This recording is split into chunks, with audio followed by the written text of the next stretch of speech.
भेन्सार स्कुलनि जेंनाखौ लानानै बुङोब्ला जोंहा दिनै गोबां हाई स्कुल दं, एमइ स्कुल, एलपि स्कुल दङ,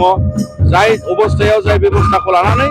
जोङो बे 6.3नि दारै प्रभिन्सियेलाइज जानायखौ हास्थायदों। मानोना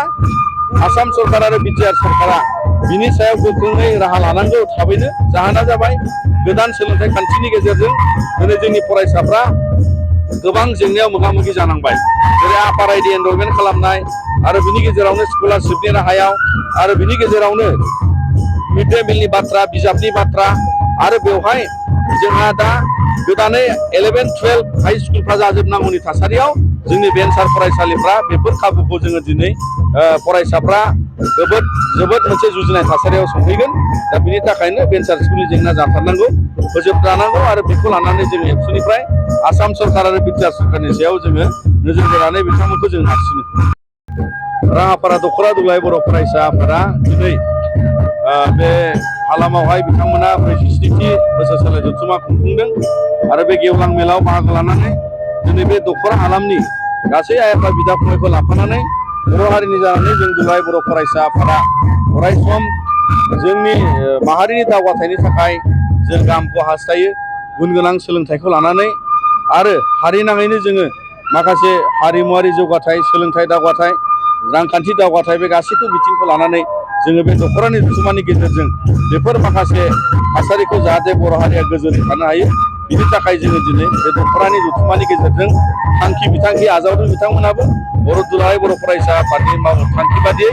आरो बे जाहाथे जाफुंसारथों जों अरायसम मिजिंथियो। दिनै 2020 बिटिआर गोरोबथानि उनाव जोङो बे सनितपुर हालाम आरो बिश्वनाथ जिल्ला आरो सनितपुराव बिसेसके दिनै जोंहा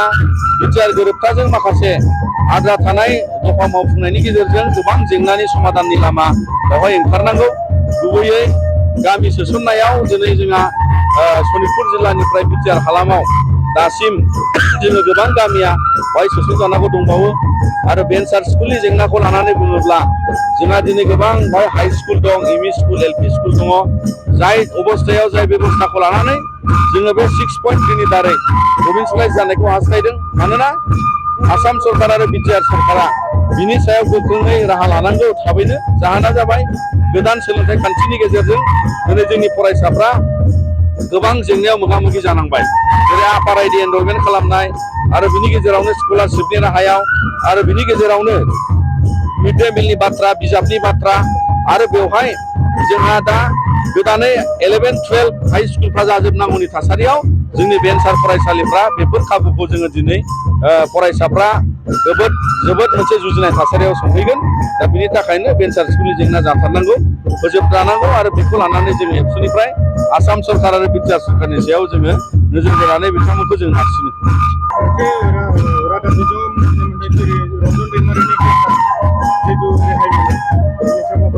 दिनै जोङो बिटिआर गोरोबथानि उनाव रन्जन दैमारि बिथांजों लोगोसेयै आसे सिगनेचरि दैदेनगिरि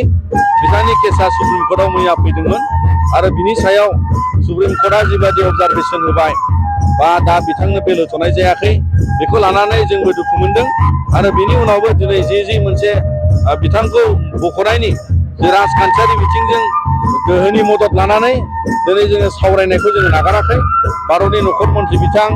आरो गुबुन जोबथेसालियाव थानाय एनआइए केस नांनाय गासैनिबो जानानै दिनैहाय बिथांनि बे गनांगौनि थाखाय बिथांमोननि माखासे बिग्रायारि हान्जानि दैदेनगिरिफ्रा जोबथेसालिनिफ्राय उदां अख्राङाव फैनांगौनि थाखाय जोङो सावरायबाय थादों आरो जों भारत सरकारखौ नारसिनदों जाहाथे इयुन समाव बिथांमोनाबो जेलनिफ्राय गनानै फैनो हायो। बे मिजिंखौ जों दाबो लाखिनानै खामानि मावगासिनो दं। जिहेतु नोंथांनि मोनसे बिबुंथि जितु पन्सायत हाबनाय आरो भिसिडिसिनि बाथ्रा, बे जुदि गोदान नैबे हालामाव जितु गोदान बिटिआरआव सोसनजादों, बेयो भिसिडिसियाव थागोन ना पन्सायतआव? दानि समाव जोङो दा आसाम नाङै जिहेतु पन्सायतआबो डिमिलिटेसन जाबाय आरो बेवहाय जोंहा सनितपुर बिश्वनाथआव माखासे ओनसोल दङ, जाय ओनसोला जोंनि बड'लेण्डआव जों दाबिनाय ओनसोल आरो बेखौ लानानै दा खामानियाबो जाबाय थानाय समाव दिनैनि दिनाव पन्सायत गैयै ओनसोला जेरै राङापारा ओनसोल आरो बेखौ लानानै दिनै पन्सायतआव गैखायैखाय जोङो बे ओनसोलखौ पन्सायतआव माने हाबजानायनिफ्राय जों बेखौ गोजानाव दोनदों। मानोना बे ओनसोला बड'लेण्ड सिमा बारायनायाव बे हाबजोबनांगौ आरो हाबजोबनानै बे ओनसोला भिसिडिसि महराव बिथांमोना गनायथि मोननांगौ आरो बिनि थाखायनो दिनै आसामनि सिङाव बड'लेण्डआ जि खुंथाय बेबस्थाजों खामानि सोलियो बे बेबस्थायाबो सनितपुराव जानांगौ बिस्वनाथनि ओनसोलाव जानांगौ जायफ्रा दिनै बड'लेण्डनि सिमायाव बेबादि मोनसे दाथायावहाय सोरजिजानायनि लामायाव दंगासिनो दङ दिनैनि खुंथाय बेबस्थाया दा जिल्ला हिसाबै बिथांमोना उदालगुरिजों नांजाबनानै दङ आरो जायखि खामानिया दिनै खुंथायनि बेबस्थाजों जानांगौ बियो दासिम जुदिও गोदानै बिसिडिसि दानायनि दिनै बिटिआरआवहाय नटिफिकेसन मोनथ'वाखै नाथाय बेखौ उन समाव जेरै समस्ति बारायनांगौ बेबादिनो गामिया हाबजोबबावनायनि उनाव बिसिडिसिआव थारैनो थाहैगोन नाथायबा दा समाव बे उदालगुरि जिल्लाजों नांजाबनानै जिखिनि जौगाथायनि हाबाफारि बिथांमोना एडमिनिस्ट्रेटिभ भाबै उदालगुरि जिल्लाजों गोबां खामानि दिनै बिटिआर सरकारा बाहाय मावनो थाखाय बिथांमोना एजेन्डा लागासिनो दं